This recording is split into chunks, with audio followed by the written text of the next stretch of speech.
Der Edison hat das Telefon erfunden. Dumm Zeug. Jetzt weiss ich's. Einen Fegvierer und einen ohne Kinder. Der hat's extra gemacht. Und nachher hat er sich ins Fischli gelacht. Jetzt dürfen er meinetwegen Kinder kriegen. Prost, Telefon. Ich wünsche euch viel Vergnügen. Die Verwandtschaft, wo ja das nicht wissen kann, die geht ans Telefon und schaltet einem an, just wenn man meint, die Freude müsse einem überschlagen. Und du liegst da. Du wunzig Ding, du liegst im kleinen Bett und weisst nicht, was man heute für Sorgen hat. Und schuld an allem ist nur das Telefon. Das bringt einem manchen unerwünschten Ton. Ungefähr so. Ja, nein, es wird nicht sein. Wie heisst das Kind? Nein, was fällt dir ein? Das ist doch kein Name, der auf Basel passt. Das hat schon einmal rausgejasst.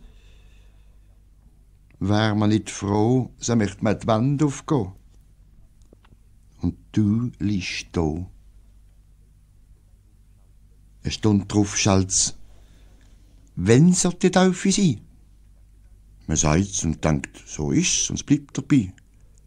Man staunt, weil man kein Gegenwort vernimmt, bis man eine Stimme hört und die fragt bestimmt, wer tauft?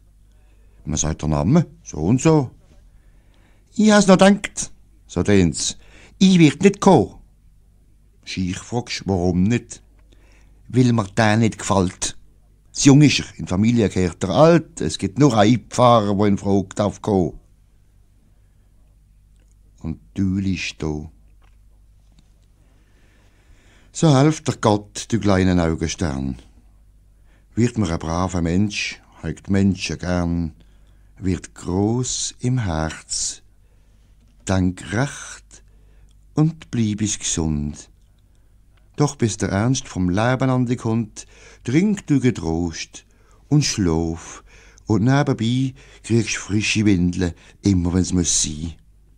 Gar manches bei uns wär manchmal noch so froh, es kennt sich von lieben Hand frisch betten lassen. Schau ich dich an, muss alles schwer vergehen, denn du liegst da.